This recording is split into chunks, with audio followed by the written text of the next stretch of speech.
हरे कृष्णा हरे कृष्णा। ओम नमो भगवते वासुदेवाय। ओम नमो भगवते वासुदेवाय। ओम नमो भगवते वासुदेवाय। ओम अज्ञानतिमिरान्धस्य ज्ञानाञ्जनाशलाकया चक्षुरुन्मीलितं येन तस्मै श्रीगुरवे नमः।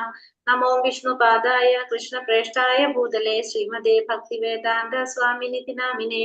नमस्ते सारस्वते देवे गौरवाणी प्रचारिणे निर्विशेष शून्यवादी पाश्चात्य देशतारिणे। जय श्री कृष्ण चैतन्य प्रभु नित्यानंद श्री अद्वैत गदाधर श्रीवासादि गौर भक्त वृंद। हरे कृष्ण कृष्ण कृष्ण हरे हरे, हरे राम राम राम हरे हरे। हरे कृष्ण। ശ്രീ ശ്രീ രാധാ ഗോവിന്ദ ടെമ്പിൾ സ്കൂൾ മാംഗ്ലൂരിന്റെ ഭക്തിരസാമൃത സിന്ധു ക്ലാസ്സിലേക്ക് എല്ലാവർക്കും സ്വാഗതം. ഹരേ കൃഷ്ണ. എല്ലാവർക്കും പ്രണാമം. ഹരേ കൃഷ്ണ. ഹരേ കൃഷ്ണ. ഭക്തി സേവനത്തിന്റെ പരിശുദ്ധി പറഞ്ഞു എന്തെങ്കിലും. അപ്പൊ അഞ്ചാമത്തെ അധ്യായം ഭക്തി സേവനത്തിന്റെ പരിശുദ്ധിയെ കുറിച്ചാണ് പറയുന്നത് അല്ലെ. നമ്മള് ഭക്തിയുടെ സേവനം ചെയ്യുന്നതിന്റെ പരിശുദ്ധിയെ കുറിച്ചാണ് നമ്മൾ അഞ്ചാമത്തെ അധ്യായത്തിൽ നോക്കാൻ പോകുന്നത്. നമുക്ക് നോക്കാം. ശ്രീല രൂപഗോസ്വാമി ഇതുവരെ ഉപദേശിച്ചതിന്റെ സാരം ഇങ്ങനെ സംഗ്രഹിക്കാം. ഭൗതിക കാര്യങ്ങളിലോ ആത്മീയ ദീപ്തിയിൽ വിലയം പ്രാപിക്കാനോ ഉള്ള താല്പര്യം നിലനിൽക്കുന്നിടത്തോളം കാലം ഒരാൾക്ക് ഭക്തിയുടെ സേവനത്തിന്റെ മണ്ഡലത്തിൽ കാലുകുത്താൻ സാധ്യമാവില്ല. ഭൗതിക പരിഗണനകൾക്കൊക്കെ അപ്പുറത്താണ് ഭക്തിയുടെ സേവനം. നെറ്റ് പ്രോബ്ലം ഉണ്ടെങ്കിൽ പറയണം കേട്ടോ. ശ്രീല രൂപഗോസ്വാമി ഇതുവരെ ഉപദേശിച്ചതിന്റെ സാരം എങ്ങനെ പറയുന്നത്? ഭൗതിക കാര്യങ്ങളിലോ ആത്മീയ ദീപ്തിയോ വിലയം പ്രാപിക്കാനോ ഉള്ള താല്പര്യം നിലനിൽക്കുന്നിടത്തോളം കാലം, അതായത് ഭൗതിക കാര്യങ്ങളില് അല്ലെങ്കിൽ ആത്മീയ ദീപ്തിയിൽ വിലയം പ്രാപിക്കാനുള്ള താല്പര്യം നിലനിൽക്കുന്നിടത്തോളം കാലം ഒരാൾക്ക് ഭക്തിയുടെ സേവനത്തിന്റെ മണ്ഡലത്തിൽ കാലുകുത്താൻ സാധ്യമാവില്ല. ഭൗതിക പരിഗണനകൾക്കൊക്കെ അപ്പുറത്താണ് എന്ത്? ഭക്തിയുടെ സേവനം എന്ന് പറയുന്നത്. ഭൗതിക കാര്യങ്ങളില് ഒന്ന് ആത്മീയ ദീപ്തിയിൽ, ആത്മീയ ദീപ്തി എന്ന് പറയുന്നത് എന്താണ്? ബ്രഹ്മജ്യോതി, ഭഗവാന്റെ ആ പ്രകാശത്തില് ബ്രഹ്മത്തില് ലയിക്കാനോ അല്ലെങ്കിൽ ഭൗതിക കാര്യങ്ങളിലോ നമുക്ക് താല്പര്യമുള്ളിടത്തോളം നമുക്ക് എന്ത് ചെയ്യാൻ സാധിക്കില്ല? നമുക്ക് ഭക്തിയുടെ സേവനം ചെയ്യാനായിട്ട് അതിന്റെ ആ മണ്ഡലത്തിലേക്ക് കാലുകുത്താനായിട്ട് സാധിക്കില്ല. കാരണം ഈ ഭൗതികമായ പരിഗണനകൾക്ക് എല്ലാത്തിനും അപ്പുറത്താണെന്ത്? ഭക്തിയുടെ സേവനം എന്ന് പറയുന്നത്. അത് ഏതെങ്കിലും രാജ്യത്തിന്റെയോ സമൂഹത്തിന്റെയോ വർഗത്തിന്റെയോ പരിതസ്ഥിതിയുടെയോ നാലതിരുകൾക്കുള്ളിൽ ഒതുങ്ങുന്നതല്ല. ശ്രീമദ് ഭാഗവതത്തിൽ പറയുന്നത് പോലെ ഭക്തി സേവനം സർവാതിശായിയാണ്, അഹൈതുകവും ഏതെങ്കിലും നേട്ടമോ പ്രതീക്ഷയോ ലക്ഷ്യമാക്കിയുള്ളതല്ല. അത് യാതൊരുവിധ ഭൗതിക പരിതസ്ഥിതിയിലായും നിയന്ത്രിതവുമല്ല. ഒരു തരത്തിലുള്ള ഭേദചിന്ത കൂടാതെ അത് എല്ലാവർക്കും വേണ്ടിയുള്ളതാണ്. അപ്പോ ഏതെങ്കിലും ഒരു രാജ്യത്തിനോ സമൂഹത്തിനോ വർഗത്തിനോ പരിതസ്ഥിതിയുടെ നാലതിരുകൾക്കുള്ളിൽ ഒതുങ്ങുന്നതല്ല എന്ത്? ഭക്തിയുടെ സേവനം എന്ന് പറയുന്നത് സർവാതിശായിയാണ്, അഹൈതുകമാണ്, ഏതെങ്കിലും നേട്ടമോ അപ്രതീക്ഷമായ ലക്ഷ്യമാക്കിയുള്ളത്. ഒരിക്കലും എന്ത് ചെയ്യുന്നല്ല, അഹൈതുകവും അപ്രതീക്ഷിതമാണ്. അതായത് അതൊരിക്കലും നമുക്ക് നശിച്ചു പോണതല്ല.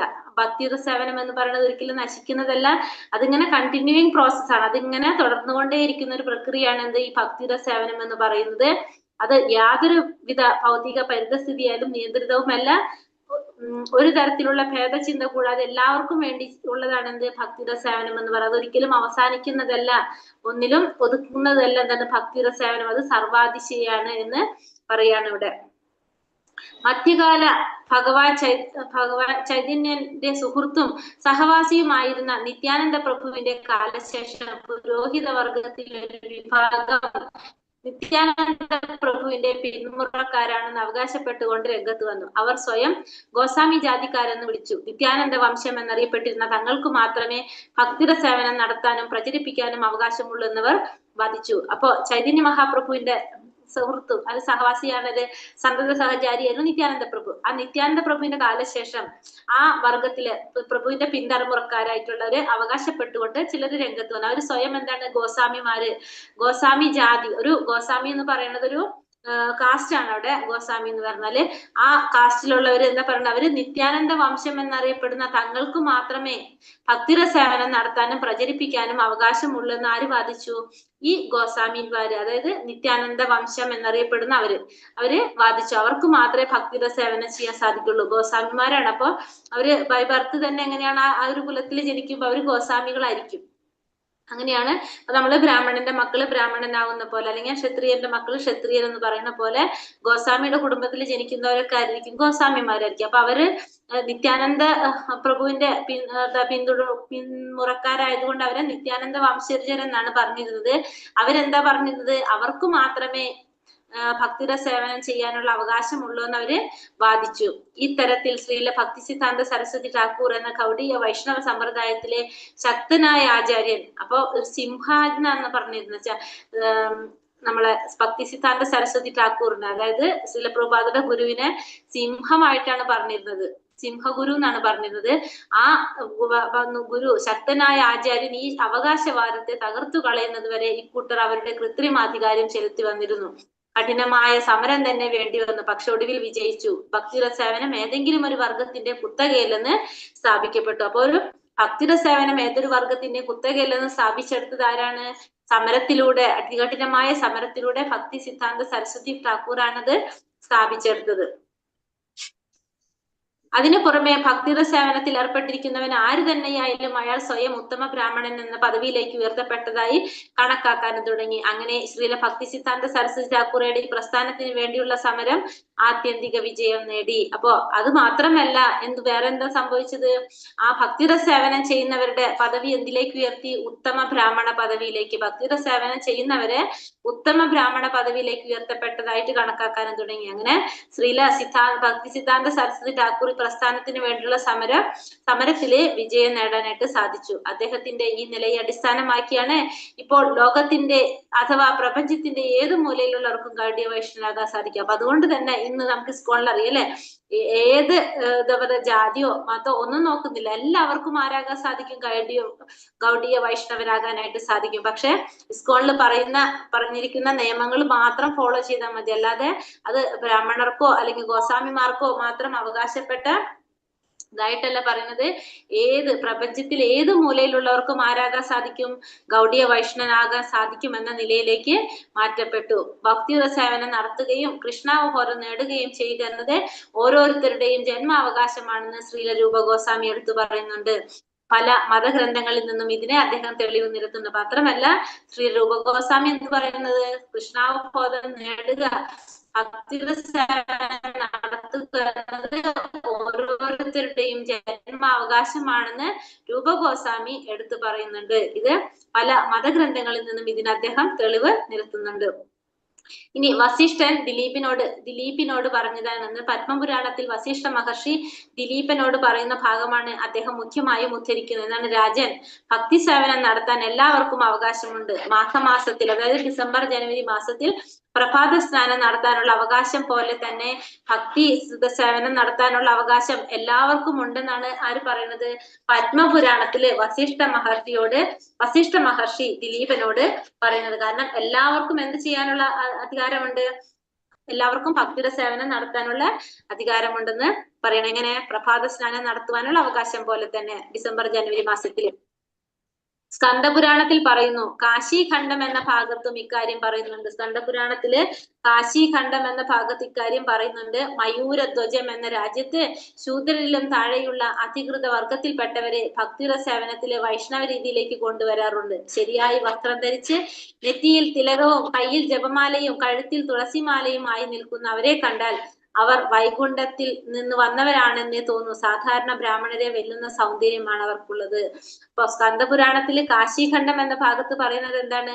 മയൂരധ്വജം എന്ന രാജ്യത്ത് ശൂദ്രരിലും താഴെയുള്ള അധികൃത വർഗത്തിൽപ്പെട്ടവരെ ഭക്തിയുടെ സേവനത്തിലെ വൈഷ്ണവ രീതിയിലേക്ക് കൊണ്ടുവരാറുണ്ട്. അപ്പോ ഏറ്റവും താഴ്ന്നവര് നമ്മൾ ശൂദ്രർ പറഞ്ഞു. ആ ശൂദ്രരിലും താഴ്ന്ന വർഗത്തിൽപ്പെട്ടവരുണ്ട്. അവരെ വൈഷ്ണവ രീതിയിലേക്ക്, ഭക്തിയുടെ സേവനത്തിലൂടെ വൈഷ്ണവ രീതിയിലേക്ക് കൊണ്ടുവരാറുണ്ട്. അപ്പൊ അവര് ശരിയായ രീതിയിൽ വസ്ത്രം ധരിച്ച് നെറ്റിയില് തിലകം ധരിച്ച് കണ്ഠിമാല ധരിച്ച് ജപമാല പിടിച്ച് നിൽക്കുന്ന അവരെ കണ്ടു കഴിഞ്ഞാൽ എന്താണ്? വൈകുണ്ഠത്തിൽ നിന്ന് വന്നവരാണെന്ന് തോന്നുന്നു. അത്രയും സൗന്ദര്യമാണ് അവർക്കുള്ളതെന്ന് തോന്നുന്നു. ആ തിലകം ധരിച്ച് കണ്ഠിമാല ഇട്ട് കാണുമ്പോൾ നമുക്ക് ഉണ്ടാവുന്ന ഒരു പ്രത്യേക ഒരു ആണല്ലേ, അത് ആണ് ഇവിടെ പറയുന്നത്. അപ്പൊ അത്രയും പ്രാധാന്യം എന്തിനു കൊടുക്കുന്നുണ്ട്? നമ്മള് ഭക്തിയുടെ സേവനത്തിന് പറയുന്നുണ്ട്. ഇങ്ങനെ വൈഷ്ണവൻ സ്വയം ബ്രാഹ്മണനായി തീരുന്നു. അപ്പോ അങ്ങനെ വൈഷ്ണവന് സ്വയം ബ്രാഹ്മണനായിട്ട് തീരാൻ സാധിക്കും. അതായത് നമ്മളിവിടെ തെളിയിക്കാണ്, ജന്മം കൊണ്ടല്ല കർമ്മം കൊണ്ടാണ് ഒരു വ്യക്തി വൈഷ്ണവനായിട്ട് തീരുന്നത്, വൈഷ്ണവരുടെ ബ്രാഹ്മണനായിട്ട് തീരുന്നത്. വൈഷ്ണവരുടെ സഹായ ഗ്രന്ഥമായ സനാതന ഗോസ്വാമിയുടെ ഹരിഭക്തി വിലാസം എന്ന ഗ്രന്ഥവും ഈ ആശയത്തെ പിന്താങ്ങുന്നുണ്ട്. വൈഷ്ണവ മതത്തിലേക്ക് ഉപനയിക്കപ്പെട്ടിട്ടുള്ള ഏതൊരാളും തീർച്ചയായും ബ്രാഹ്മണനായി തീരും.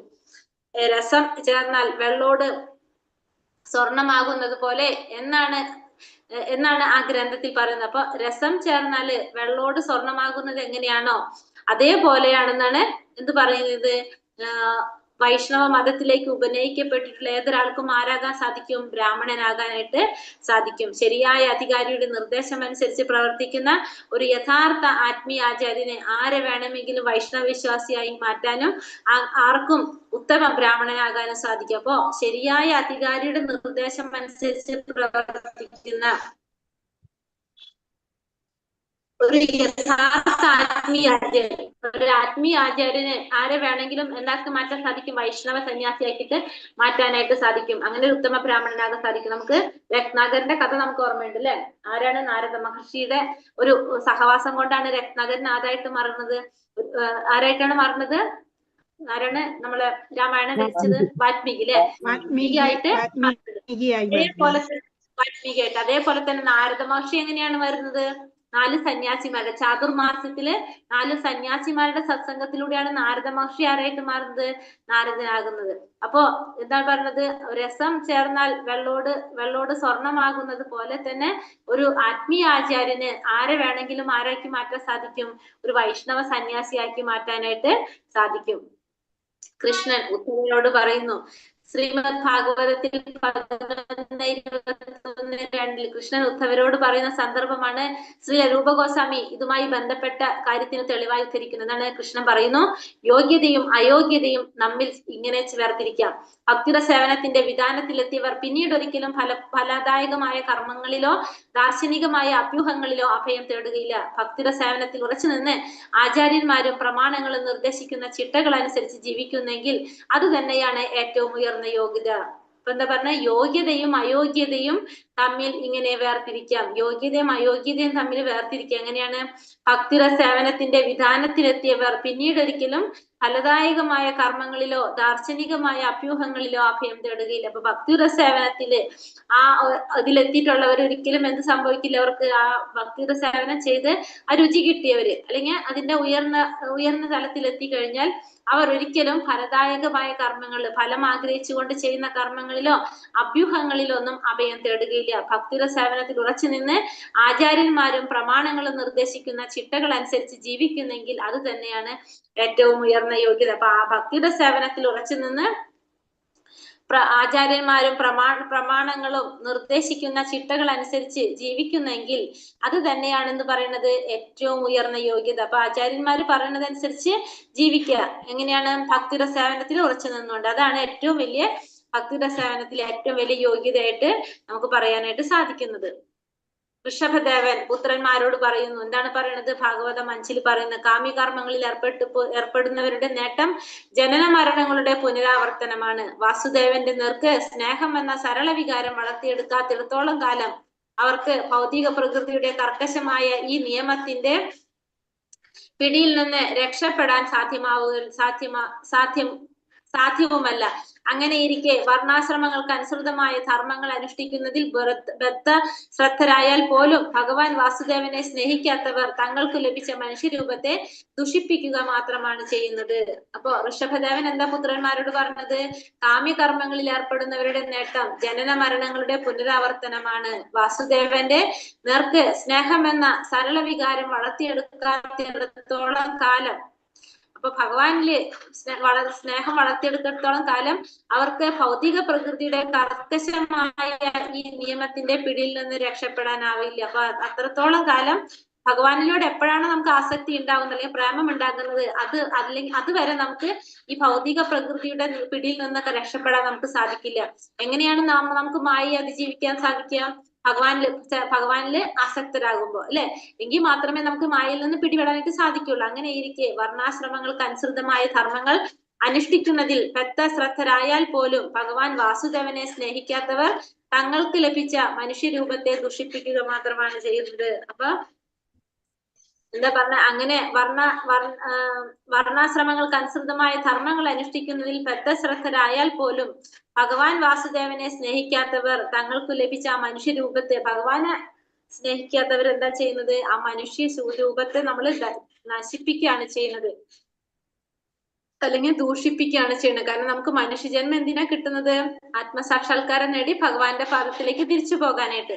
അത് നമ്മൾ വേണ്ട വിധത്തിൽ ഉപയോഗിച്ചില്ലെങ്കിൽ നമ്മൾ എന്താ ചെയ്യണത്? ആ മനുഷ്യ ശരീരം അതിനെ ദൂഷിപ്പിക്കുകയാണ് ചെയ്യുന്നത്. കരഭാജനം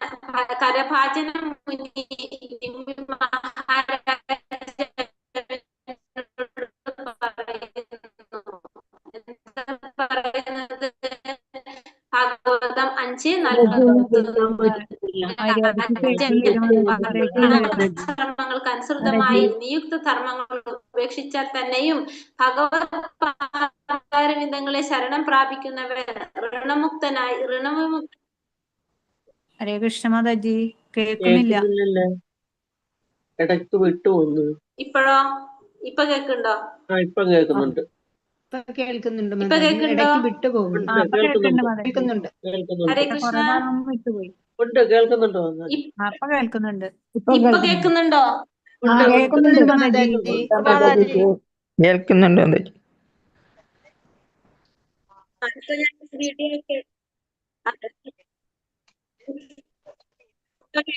വീഡിയോ ഓഫ് ചെയ്തിട്ടുണ്ട്.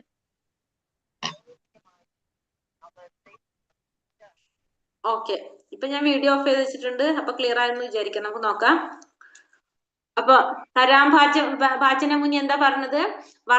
വർണ്ണാശ്രമങ്ങൾക്ക് അനുസൃതമായ നിയുക്ത ധർമ്മങ്ങൾ ഉപേക്ഷിച്ചാൽ തന്നെയും ഭഗവത് പാദാരവിന്ദങ്ങളെ ശരണം പ്രാപിക്കുന്നവർ ഋണവിമുക്തനായി തീരുന്നു. ഇപ്പൊ നമുക്ക് ഓരോരുത്തർക്കും അല്ലെ, വർണ്ണാശ്രമ ധർമ്മങ്ങൾക്ക് അനുസൃതമായിട്ട് നമുക്ക് ഓരോരുത്തർക്കും ഓരോ ധർമ്മങ്ങൾ പറയുന്നുണ്ട്. വർണ്ണങ്ങളും 4 ആശ്രമങ്ങളുണ്ട്, 4 വർണ്ണങ്ങളുണ്ട്. അതിനനുസരിച്ച് ഓരോരുത്തർക്കും പാലിക്കേണ്ടതായിട്ടുള്ള കുറെ ധർമ്മങ്ങൾ. ആ ധർമ്മങ്ങൾ നമ്മൾ ഉപേക്ഷിച്ച് ഭഗവാന്റെ പാദാരവിന്ദങ്ങളുടെ ശരണം പ്രാപിക്കുന്നവൻ എന്താണ്? ഋണവിമുക്തനാണ്. എന്താണ്, നമുക്ക് മോചനം കിട്ടുകയാണ്. മഹർഷിമാരോടോ പൂർവ്വപിതാക്കളോടോ ഇതര ജീവാത്മാക്കളോടോ കുടുംബത്തോടോ സമൂഹത്തോടോ അയാൾക്ക് യാതൊരു ബാധ്യതയും പിന്നെ അവശേഷിക്കുന്നില്ല. അങ്ങനെ ഭക്തിയുടെ സേവനം ചെയ്യുകയാണെങ്കിൽ നമ്മൾ ഭഗവത്ഗീതയിൽ കണ്ടിട്ടുണ്ട് അല്ലെ, നമുക്ക് ആരോടും എന്തില്ല? ബാധ്യതയില്ല. അത് കുടുംബങ്ങളോടായാലും ജീവാത്മാക്കളോടായിക്കോട്ടെ മഹർഷിമാരോടായിക്കോട്ടെ സമൂഹത്തിനോടായിക്കോട്ടെ യാതൊരു തരത്തിലുള്ള അയാൾ പഞ്ചമഹായജ്ഞങ്ങൾ അനുഷ്ഠിക്കേണ്ടത്. അപ്പോ അങ്ങനെ നമുക്ക് എന്താണ്, പഞ്ചമഹായജ്ഞങ്ങൾ അനുഷ്ഠിക്കേണ്ടതായിട്ടുള്ള ആവശ്യവും നമുക്ക് വരുന്നില്ല. നമുക്ക് ഒന്നും ചെയ്യേണ്ടതായിട്ട് വരുന്നില്ല. എന്ത് മാത്രം ചെയ്താൽ മതി? ഭക്തിയുടെ സേവനം മാത്രം ചെയ്താൽ മതി. പഞ്ചമഹായജ്ഞം എന്ന് വെച്ചാൽ എന്താണ്? ബ്രഹ്മയജ്ഞം, ദേവയജ്ഞം, പിതൃയജ്ഞം, പിന്നെ അതാണ് ബ്രഹ്മയജ്ഞം, ഭൂതയജ്ഞം, പിന്നെ നൃയയജ്ഞം അല്ലെങ്കിൽ മനുഷ്യയജ്ഞം എന്ന് പറയാം. അപ്പൊ പഞ്ചമഹായജ്ഞങ്ങള്, ആ യജ്ഞങ്ങളൊന്നും അനുഷ്ഠിക്കേണ്ട ആവശ്യം ആർക്ക് വരുന്നില്ല? ഭക്തിയുടെ സേവനം ചെയ്യുകയാണെങ്കിൽ വരുന്നില്ല. അപ്പൊ പഞ്ചമഹായജ്ഞങ്ങൾ ഏതൊക്കെയാണ്? ബ്രഹ്മയജ്ഞം, ദേവയജ്ഞം, പിതൃയജ്ഞം, ഭൂതയജ്ഞം, മനുഷ്യയജ്ഞം. ഇതാണ് ഈ പഞ്ചമഹായജ്ഞങ്ങള് എന്ന് പറയുന്നത്. ഭഗവാൻ നൽകുന്ന ഉറപ്പ് എല്ലാ ധർമ്മങ്ങളും ഉപേക്ഷിച്ചിട്ട്, ഭഗവത്ഗീതയിൽ പറയുന്നുണ്ടല്ലേ 18:66 എല്ലാ ധർമ്മങ്ങളും ഉപേക്ഷിച്ചിട്ട് എന്നിൽ അഭയം തേടുക, എല്ലാ പാപങ്ങളിൽ നിന്നും രക്ഷിക്കാമെന്ന് ഞാൻ ഉറപ്പ് തരുന്നു എന്ന് ഭഗവാൻ ഗീതയിൽ പറയുന്നു. ഭഗവാനിൽ സ്വാർപ്പണം ചെയ്യുന്നതിനാൽ പിന്നീട് മറ്റു കടമകൾ നിറവേറ്റാൻ സാധിക്കുകയില്ലല്ലോ എന്ന് ചിലർ ചിന്തിച്ചേക്കാം. പക്ഷെ ഭഗവാൻ ആവർത്തിച്ചു പറയുന്നു, സംശയിക്കേണ്ട, മറ്റു പ്രവർത്തനങ്ങളെല്ലാം ഉപേക്ഷിക്കുന്നത് കൊണ്ട് നിന്റെ ജീവിതത്തിൽ എന്തെങ്കിലും തെറ്റ് ചെയ്തു എന്ന് നീ കരുതേണ്ട. കാരണം ഞാൻ നിനക്ക് പൂർണ്ണ സംരക്ഷണം നൽകും. ഇതാണ് ഭഗവാൻ കൃഷ്ണൻ ഭഗവത്ഗീതയിൽ നൽകുന്ന ഉറപ്പ്. അപ്പൊ സർവധർമാൻ പരിത്യജ്യ മാമേകം ശരണം വ്രജ, അല്ലെ, എല്ലാ ധർമ്മങ്ങളും പരിത്യജിച്ച് എന്നിൽ ശരണം തേടുക. കാരണം അങ്ങനെയാണെങ്കിൽ എന്താണ്, ഞാൻ നിന്നെ എല്ലാ പാപപ്രവർത്തനങ്ങളിൽ നിന്നും ഞാൻ നിന്നെ സംരക്ഷിക്കാം, നീ ഭയപ്പെടേണ്ട എന്ന് പറയുന്നത് അല്ലെ. അപ്പൊ എന്തെങ്കിലും തെറ്റ് ചെയ്താൽ തന്നെ, സംഭവിച്ചാൽ തന്നെ എന്താണ്, ഭഗവാൻ പൂർണ്ണ സംരക്ഷണം നൽകും. മറ്റു പ്രവർത്തനങ്ങളെല്ലാം ഉപേക്ഷിക്കുന്നതുകൊണ്ട് എന്തെങ്കിലും തെറ്റ് നമ്മളെ ജീവിതത്തിൽ വന്നാൽ തന്നെ ഭഗവാൻ പൂർണ്ണ സംരക്ഷണം നൽകും. ഇതാണ് ഭഗവാൻ ഭഗവത്ഗീതയില് നമുക്ക് തരുന്ന ഉറപ്പ്. ഇത്ര ഉള്ളു, ചെറിയൊരു അധ്യായമായിരുന്നത്. ഹരേ കൃഷ്ണ. മനസ്സിലായോ? മാതാജി. ആറാമത്തെ കൂടി എടുക്കട്ടെ അല്ലെങ്കിൽ മാതാജി, ഒരു സംശയം. ഞങ്ങൾ ഈ സർവധർമ്മങ്ങളും ഉപേക്ഷിക്കണമെന്ന് പറയുമ്പോഴേക്കും ഒരു ഗൃഹസ്ഥാശ്രമത്തിൽ കഴിയുന്നവർക്ക് അങ്ങനെ പറ്റുമോ? മാതാജി, ഇതിപ്പോ നമ്മൾ ഈ ഭക്തിരസാമൃത സിന്ധു ഉണ്ടല്ലോ, നമ്മളെ പോലുള്ളവർക്കുള്ള ഒരു സബ്ജക്റ്റ് അല്ല ഇത് സത്യത്തില്. ഇത് ഹയർ ലെവലുള്ളവർക്കാണ് ഇത് പറയുന്നത് മുഴുവനും. അപ്പൊ നമ്മൾ ഇതിൽ പറയുന്നത് കൊണ്ട് നമ്മളായിട്ട് നമ്മൾ കമ്പയർ ചെയ്യാൻ പറ്റരുത്. നമ്മൾ ആ ലെവലിൽ എത്തിയിട്ടില്ല. അപ്പൊ മനസ്സിലായില്ലേ ഞാൻ പറഞ്ഞത്? ആ ലെവലിൽ എത്തിയിട്ടുള്ളതാണ് ഇത് മുഴുവനും പറയുന്നത് ഇതില്. അപ്പൊ നമ്മൾ ജസ്റ്റ് അറിയാൻ വേണ്ടിയിട്ട് നമ്മൾ പറയുന്നത് മാത്രമേ ഉള്ളൂ.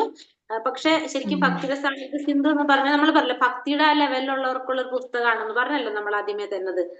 അപ്പൊ നമ്മളായിട്ട് കമ്പയർ ചെയ്ത് കഴിഞ്ഞാൽ നമുക്ക് ഇതിൽ കുറെ കാര്യങ്ങൾ നമുക്ക് അങ്ങനെ ഫീൽ ചെയ്യുന്നുണ്ടാവുക. പക്ഷെ നമ്മൾ അവിടേക്ക് എത്തിയിട്ടില്ലല്ലോ. പഞ്ചയജ്ഞം, ബ്രഹ്മയജ്ഞം, ഭൂതയജ്ഞം, പിതൃയജ്ഞം, പിന്നെ ഏത് രണ്ട് യജ്ഞം? ദേവയജ്ഞം, മനുഷ്യയജ്ഞം.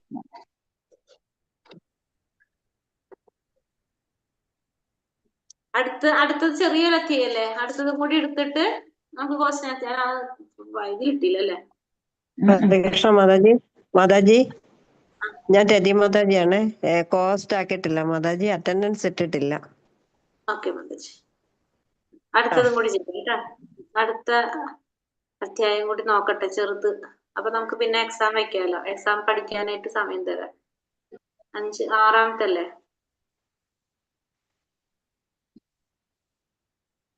ഇനി ഭക്തി സേവനം എങ്ങനെ നിർവഹിക്കാം, അതാണ് 6-ാമത്തെ അധ്യായം പറയുന്നത്. ഭക്തി സേവനം നമുക്ക് എങ്ങനെയാണ് നിർവഹിക്കാനായിട്ട് സാധിക്കുന്നത്.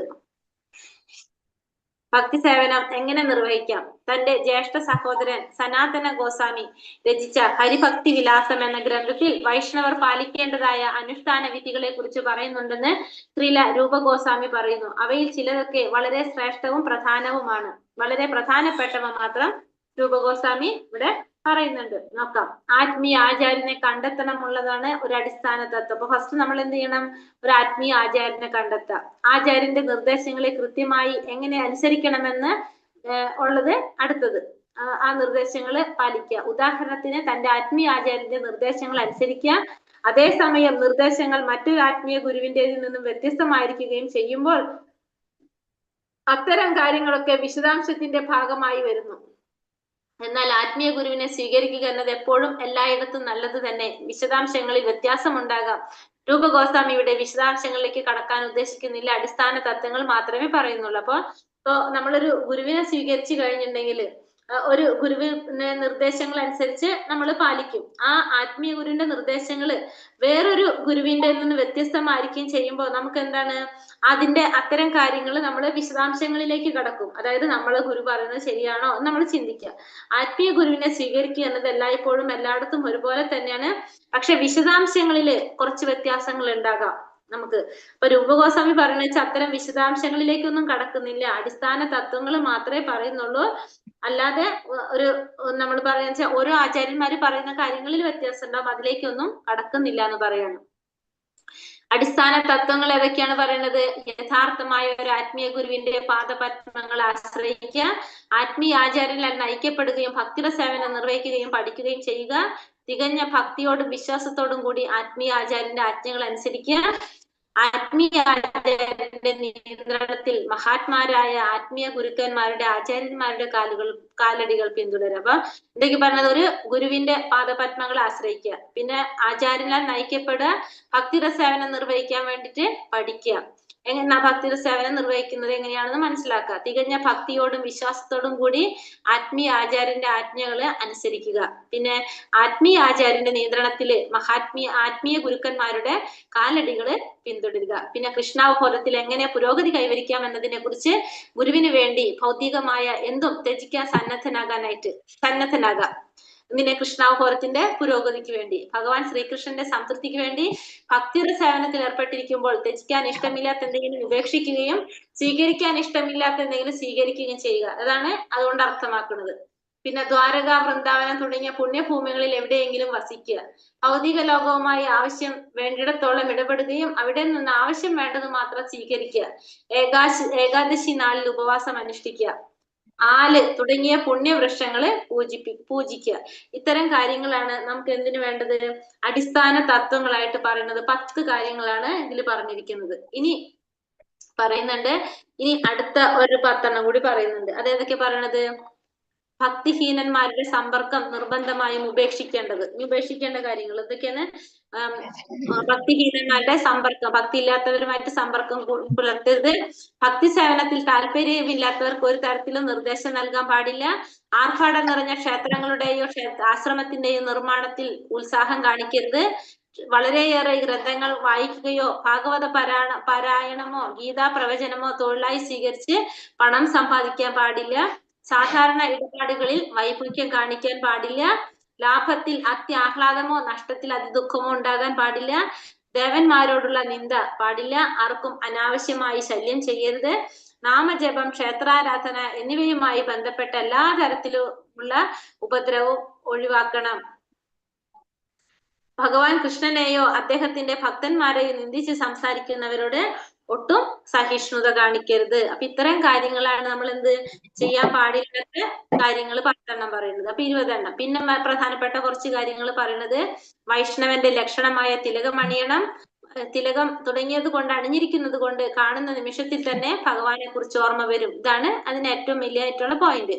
തിലകം അണിയുമ്പോൾ ശരീരത്തിൽ ഹരേ കൃഷ്ണ എന്നെഴുതുന്നതും നല്ലതാണ്.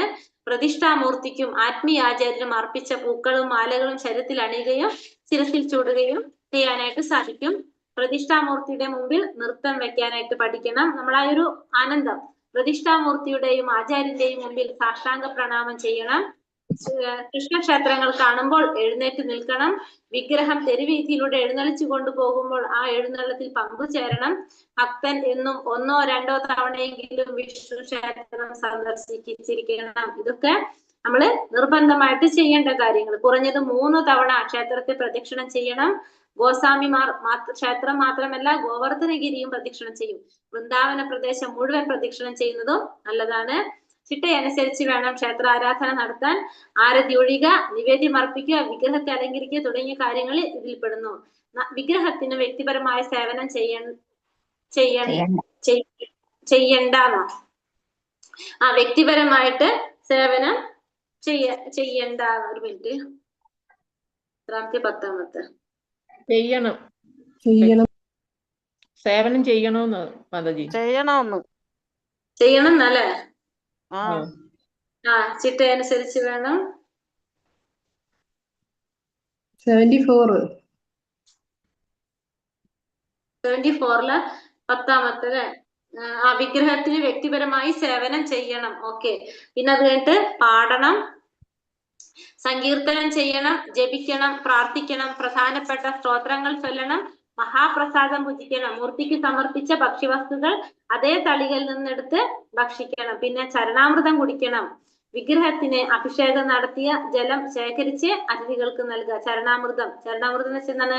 അഭിഷേക ജലം, അത് അതിഥികൾക്ക് നൽകുന്നത്. അതാണ് മഹാപ്രസാദം ഭുജിക്കുക. മഹാപ്രസാദം എന്ന് വെച്ചിട്ടുണ്ടെങ്കില് മൂർത്തിക്ക് സമർപ്പിച്ച അതേ ആ ഭക്ഷ്യവസ്തുക്കള് അതേ തളികയിൽ നിന്നെടുത്ത് കഴിക്കുന്നതിന് നമുക്ക് എന്ത് പറയാം? മഹാപ്രസാദം എന്ന് പറയാം. പിന്നെ അർപ്പിച്ച പൂക്കളും വാസന ദ്രവ്യങ്ങളും മണക്കണം. മൂർത്തിയുടെ പാദപത്മങ്ങൾ തൊട്ട് തലയിൽ വെക്കണം. തികഞ്ഞ ഭക്തിയോടെ മൂർത്തിയെ ദർശിക്കണം. അതാത് സമയങ്ങളിൽ ആരതി ഒഴിയണം. ഭഗവത് കഥയും ഭഗവാന്റെ ലീലാവിലാസങ്ങളും ഭാഗവതം, ഭഗവത്ഗീത തുടങ്ങിയ ഗ്രന്ഥങ്ങളും വായിച്ചു കേൾക്കണം. പ്രതിഷ്ഠാമൂർത്തിയെ സദാ സ്മരിക്കുക. മൂർത്തിയെ ധ്യാനിക്കണം. എന്തെങ്കിലും സന്നദ്ധ സേവനം നടത്തണം. ഭഗവാനെ സുഹൃത്തായി കണക്കാക്കണം. സർവവും ഭഗവാന് സമർപ്പിക്കുക. പ്രിയങ്കര വസ്തുക്കൾ ഭഗവാന് അർപ്പിക്കണം. കൃഷ്ണന് വേണ്ടി എന്തും സഹിക്കാൻ, എത്ര കഷ്ടപ്പെടാനും തയ്യാറാകണം. മനസ്സിലാവുന്നുണ്ട് വായിക്കുമ്പോ? എല്ലാ അവസ്ഥയിലും സമർപ്പിതാത്മാവായിരിക്കണം. എല്ലാ അവസ്ഥയിലും നമ്മൾ എന്ത് ചെയ്യണം? സമർപ്പിക്കാവുന്ന നമ്മളൊരു മൈൻഡ് എങ്ങനെയായിരിക്കണം? സമർപ്പിക്കുന്ന ഒരു മൈൻഡിലായിരിക്കണം നമ്മൾ എപ്പോഴും. തുളസി ചെടിക്ക് വെള്ളമൊഴിക്കണം. ശ്രീമദ് ഭാഗവതം പോലെയുള്ള ഗ്രന്ഥങ്ങൾ മുഴങ്ങാതെ പാരായണം ചെയ്യണം. മഥുര, ദ്വാരക, വൃന്ദാവനം തുടങ്ങിയ പുണ്യഭൂമികളിൽ പാർക്കണം. വൈഷ്ണവർക്ക്, അതായത് ഭക്തന്മാർക്ക് ആവശ്യമായ സേവനങ്ങൾ ചെയ്തു കൊടുക്കണം.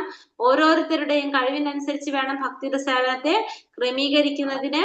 ഓരോരുത്തരുടെയും കഴിവിനനുസരിച്ച് വേണം ഭക്തിയുടെ സേവനത്തെ ക്രമീകരിക്കാൻ. കാർത്തിക മാസത്തിൽ വിശേഷാൽ സേവനങ്ങൾ നടത്തണം. ജന്മാഷ്ടമി നാളിൽ വിശേഷാൽ പൂജകളും വ്രതങ്ങളും വേണം. തികഞ്ഞ ശ്രദ്ധയോടും ഭക്തിയോടും കൂടി എല്ലാ സേവനങ്ങളും നടത്തണം. ഭക്തന്മാരുടെ മുന്നിൽ ഭാഗവതം വായിക്കുന്നതിൽ ആനന്ദം കണ്ടെത്തണം. അന്യരുടെ മുന്നിൽ വായിക്കരുത്. ഭക്തിമാർഗത്തിൽ തന്നേക്കാൾ പുരോഗമിച്ചിട്ടുള്ളവരുമായി സംസർഗം ഉണ്ടാക്കണം. ഭഗവാന്റെ തിരുനാമങ്ങൾ ഉരുവിടണം. മഥുരാപാന്തങ്ങളിൽ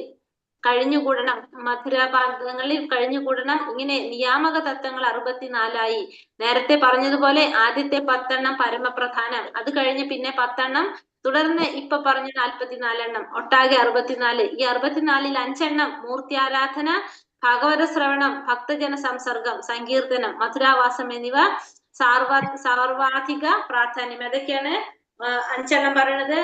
വിഗ്രഹാരാധന, ഭാഗവത ശ്രവണം, ഭക്തന്മാരുടെ സത്സംഗം, സങ്കീർത്തനം, മഥുരാവാസം. ഇതാണ് ഏറ്റവും പ്രധാനപ്പെട്ടത്.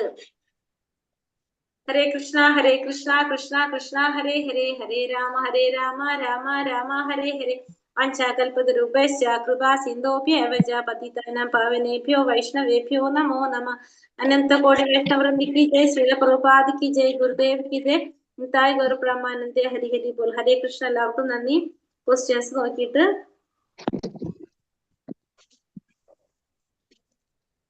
മാതാജി, അധ്യായം 6-ന്റെ പറഞ്ഞത് മാതാജി ഫസ്റ്റ് പറഞ്ഞത് എന്താണ്? ഭക്തിയുത സേവനം എങ്ങനെ നിർവഹിക്കാം എന്നല്ലേ?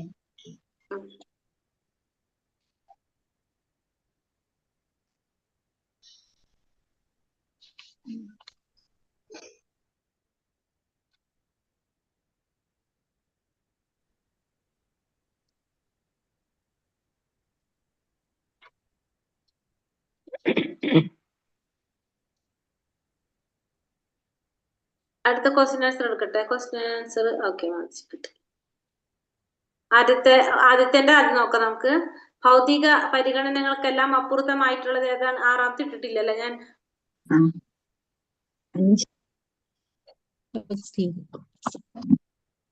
ഭൗതിക പരിഗണനകൾക്കെല്ലാം അപ്പുറത്ത് ആയത് എന്താണ്? ഭക്തിയുടെ സേവനമാണ് ഒന്നാമത്തത്. അതിന്റെ ആൻസർ അല്ലെ? അടുത്ത ക്വസ്റ്റ്യൻ, ശ്രീമദ് ഭാഗവതത്തിൽ ഭക്തിയുടെ സേവനത്തെ കുറിച്ച് പറയുന്നത് എന്താണ്? ഭക്തിയുടെ സേവനം സർവാതിശായിയാണ്. അഹൈനുകവും ഏതെങ്കിലും നേട്ടമോ പ്രതീക്ഷയോ ലക്ഷ്യമാക്കിയുള്ള യാതൊരുവിധ ഭൗതിക പരിതസ്ഥിതിയിലും നിയന്ത്രിതവുമല്ല. പിന്നത്തെ ക്വസ്റ്റ്യൻ, നിത്യാനന്ദ വംശം എന്നറിയപ്പെട്ടിരുന്നത് ആരെയാണ്? നിത്യാനന്ദ പ്രഭുവിന്റെ പിന്മുറക്കാരാണ് നിത്യാനന്ദ വംശം എന്നറിയപ്പെട്ടിരുന്നത്.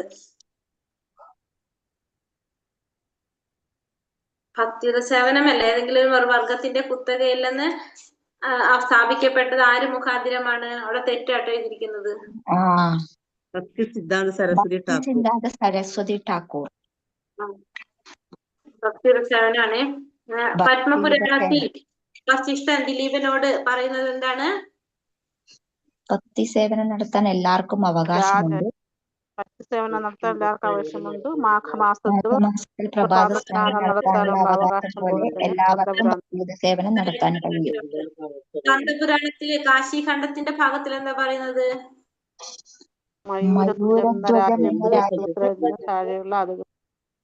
അതായത് ശൂദ്രരിൽ താഴെ വർഗത്തിലുള്ള ഒരു അധികൃത വർഗത്തിൽപ്പെട്ടവരല്ലേ, അവരെ ഭക്തിയുടെ സേവനത്തിലേക്ക് കൊണ്ടുവന്ന് അവരെ വൈഷ്ണവ രീതിയില് അവരെന്താണ് വസ്ത്രം ധരിപ്പിച്ച് തിലകം ധരിച്ച് കയ്യില് ജപമാല കഴുത്തില് തുളസിമാല കൊടുത്ത് നിൽക്കുന്ന കണ്ടു കഴിഞ്ഞാൽ അവരെങ്ങനെ തോന്നാ? വൈകുണ്ഠത്തിൽ നിന്ന് വന്നവരാണെന്ന് തോന്നും. അങ്ങനെയാണ് പറയുന്നത്. സ്കന്ദപുരാണത്തില് കാശി കണ്ട അത് പറഞ്ഞു.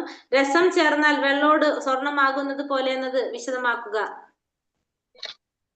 ഒരു യഥാർത്ഥ ആത്മീയാചാര്യനെ ശരിയായ ആര് അധികാരിയുടെ വൈഷ്ണവ നിർദ്ദേശമനുസരിച്ച് വിശ്വാസിയാക്കി പ്രവർത്തിക്കുന്ന ഒരു മാറ്റാനാകും. യഥാർത്ഥ ആത്മീയാചാര്യനെ ആർക്ക് ഉത്തമ ബ്രാഹ്മണനാകും. വേണമെങ്കിലും വൈഷ്ണവ വിശ്വാസിയാക്കി മാറ്റാനാകും. അങ്ങനെ പറ്റും. ആർക്കും ഒരു ഒരു ആത്മീയ ആചാര്യന് ആരെ വേണമെങ്കിലും യഥാർത്ഥ ഒരു ആത്മീയ വൈഷ്ണവ ആചാര്യൻ ആരെ വിശ്വാസിയാക്കി വേണമെങ്കിലും വൈഷ്ണവ മാറ്റാനാകും. സന്യാസിയാക്കി മാറ്റാൻ സാധിക്കുന്നതാണ് അതുകൊണ്ട് അർത്ഥാക്കുന്നത്. ശ്രീമദ് ഭാഗവതം 11:21-2 കൃഷ്ണൻ ഉദ്ധവരോട് പറയുന്ന സന്ദർഭം. യോഗ്യതയും അയോഗ്യതയും തമ്മിൽ ഇങ്ങനെ അയോഗ്യതയും തമ്മിൽ ഭക്തിസേവനത്തിന്റെ വിധാനത്തിൽ സേവനത്തിന്റെ വിധാനത്തിൽ പലതാരതമ്യം പലതായ കർമ്മങ്ങളിലോ ദാർശനികമായോ ഉപദേശിച്ചോ ഇത് സേവനത്തിൽ ഉറച്ചു നിന്ന് ആചാര്യന്മാരുടെ പ്രമാണങ്ങളെ നിർദ്ദേശിക്കുന്ന ചിട്ടകളനുസരിച്ച് ജീവിക്കുന്നതിൽ അത് തന്നെ ഏറ്റവും ഉയർന്ന യോഗ്യത പറയുന്നത് അല്ലെ. ഇവിടെ എന്താ പറഞ്ഞത്? അയോഗ്യത എന്ന് വെച്ചിട്ടുണ്ടെങ്കിൽ ആർക്കെങ്കിലും തിരിക്കാനായിട്ട് സാധിക്കും. പലതായ കർമ്മങ്ങളിലോ ദാർശനികമായ അഭ്യൂഹങ്ങളിലോ ആരഭയം നേടുന്നില്ല? ഭക്തിയുടെ സേവനത്തിന്റെ ആ ടോപ്പിൽ എത്തിക്കഴിഞ്ഞാല് ആചാര്യന്മാരെ പറയുന്നതിനനുസരിച്ച് പ്രമാണങ്ങൾ പറയുന്നതനുസരിച്ച് ജീവിക്കുന്നതാണ് ഏറ്റവും ഉയർന്ന യോഗ്യത എന്ന് പറയുന്നത്. ഭാഗവതം 5 ഋഷഭദേവൻ പുത്രന്മാരോട് പറയുന്നത് എന്താണ്? ജനന മരണങ്ങളുടെ കർമ്മങ്ങളിൽ ഏർപ്പെടുന്നവരുടെ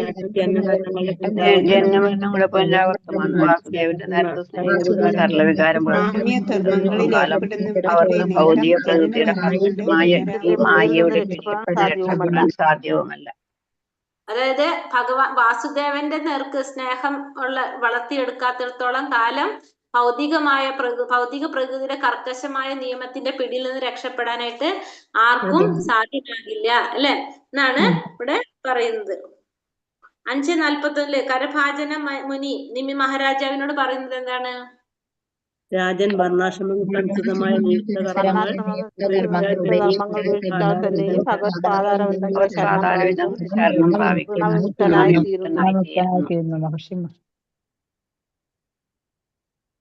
എന്താണ് പറഞ്ഞ? വർണ്ണാശ്രമങ്ങൾക്ക് അനുസൃതമായ നിയുക്ത ധർമ്മങ്ങൾ ഉപേക്ഷിച്ചാൽ തന്നെയും ഭഗവാന്റെ പാദാരവിന്ദങ്ങളിൽ ശരണം പ്രാപിക്കുന്നവൻ ആരോടും എന്തില്ല? യാതൊരു വിധത്തിലുള്ള ബാധ്യതയുമില്ല. പഞ്ചമഹായജ്ഞങ്ങൾ ഏതൊക്കെയാണ്?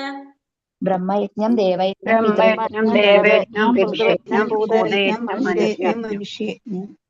മനുഷ്യയജ്ഞം. ഭഗവാൻ ഭഗവത്ഗീതയിൽ 18:66 നൽകുന്ന ഉറപ്പ് എന്താണ്? എല്ലാ ധർമ്മങ്ങളും ഉപേക്ഷിച്ചിട്ട് എന്നിൽ അഭയം തേടുക. എല്ലാ പാപങ്ങളിൽ നിന്നും നിന്നെ രക്ഷിക്കാമെന്ന് ഞാൻ ഉറപ്പു നൽകുന്നു അല്ലെ. ഇനി 6-ാമത്തെ കൂടി വിട്ടുതരാം ചോദ്യം. 6-ാമത്തിൽ അധികമില്ല. ഒരു വൈഷ്ണവൻ പാലിക്കേണ്ട അടിസ്ഥാന തത്വങ്ങള്.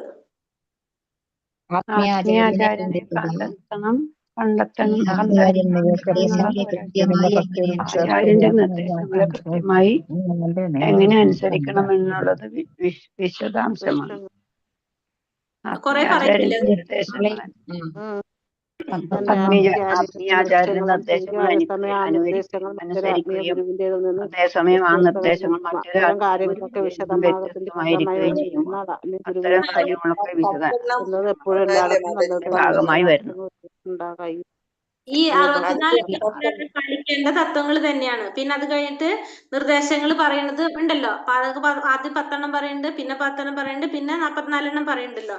ഈ 64 നമുക്ക് എഴുതാം. പിന്നെ വീണ്ടും പറയുന്ന പ്രധാനപ്പെട്ട ഞാൻ 3 സെക്ഷനായിട്ട് കൊടുക്കുന്നുള്ള. ആദ്യത്തെ 10, പിന്നത്തെ 10, പിന്നെ 44. അങ്ങനെയാണ് 3 ചോദ്യങ്ങൾ കൊടുത്തിരിക്കുന്നത്. വൈഷ്ണവ പാലിക്കേണ്ട അടിസ്ഥാന തത്വങ്ങള്, പിന്നെ നിർദ്ദേശങ്ങൾ എന്തൊക്കെയാണ്, പ്രധാനപ്പെട്ടത് എന്തൊക്കെയാണെന്ന്. പിന്നെ നിയാമക തത്വങ്ങൾ എത്ര എണ്ണമാണ് മൊത്തത്തിലുള്ളത്? 64, 64, 44, 54, 64. ഇതില് ഏറ്റവും പ്രധാനപ്പെട്ടത് ഏതൊക്കെയാണ്? പ്രധാനം വഹിക്കുന്ന 5 എണ്ണം പറഞ്ഞത് ഏതൊക്കെയാണ്?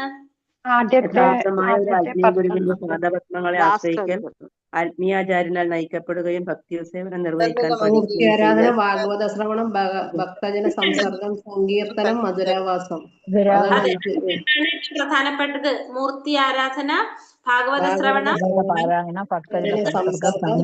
മധുരാവാസം.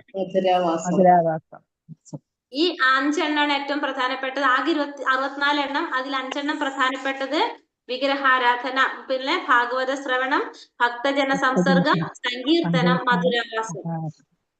ഇതാണ് ഏറ്റവും മാതാജി ഒരു ക്വസ്റ്റ്യൻ ഉള്ളതില് ഇമ്പോർട്ടന്റ്.